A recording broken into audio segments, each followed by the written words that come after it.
എത്ര വാക്കേഷാണ് ഇങ്ങനെ ട്രിപ്പ്? നിന്റെ കല്യാണം കഴിഞ്ഞ ശേഷം നിന്നെ ഒന്നും കിട്ടിയിട്ടില്ല. അവരെയും കൂടെ കൊണ്ടുവരുന്നല്ലേ? ആര്? വൈഫിനെയും കുട്ടികള്. ശരിയാ, ഭാര്യയും കുട്ടികളെന്നൊക്കെ പറഞ്ഞ ദൈവത്തിന്റെ ഒരു അനുഗ്രഹം. എടാ, അത് നിനക്കൊരു കുടുംബവും കുട്ടികളൊക്കെ ആകുമ്പോഴേ മനസ്സിലാവും. കുടുംബത്തിൽ കയറ്റാൻ കൊള്ളാത്തവർക്കൊക്കെ ഒരു കുടുംബമായപ്പോ കാണിക്കുന്നു നോക്ക്. വാ മോനെ. വീഴും മോന്. ഓ സോറി, ഞാൻ എന്റെ കണ്ണമോനാന്ന് വിചാരിച്ചു പോയി. ഓക്കെ, അപ്പൊ എല്ലാവരും യോ പറഞ്ഞേ.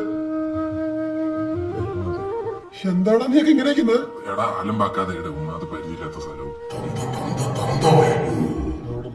ഇത്തവണത്തെ ഇലക്ഷനെ പറ്റി നിനക്ക് എന്താണ് അഭിപ്രായം? ശുഭപ്രതീക്ഷ, 100% വിജയം, അതിൽ കുറഞ്ഞൊന്നുമില്ല.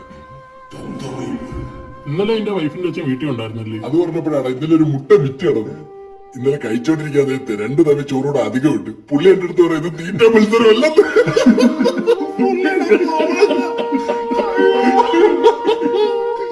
നിനക്കൊക്കെ എന്താ പറ്റിയടാ? ഒരു അച്ഛന്റെ കൂട്ടുകാരുമായിട്ട് ട്രിപ്പ് വന്ന ഫീല് നിനക്ക് എന്ത് ചെയ്യും? മിസ്ബിഹേവ് അല്ലേ? ബിഹേവ്. ഓ, നിന്നെയൊക്കെ ഓണാക്കാൻ പറ്റിയ സാധനം എന്റെ ഉണ്ട്. നീ മറ്റേ ഷർട്ട് എടുക്കണ്ടായിരുന്നു? ഇല്ല. കല്യാണം കഴിച്ച് പോണ്ട ഒരു കുട്ടിയല്ലേടാ അത്? ഒരുമാതിരി ചെറ്റത്തരം കാണിക്കുന്നത്. തൊട്ടിച്ചാടി അയ്യേ തൊട്ടമാര് പറഞ്ഞ. അതെ, എനിക്കിന്നുമായിട്ട് നേരത്തെ പോകണം. പിള്ളേരായിട്ട് ബീച്ചിൽ പോകുന്ന പറഞ്ഞു. നമുക്ക് മടങ്ങാം. നീ വരുന്നില്ല? ഇല്ല.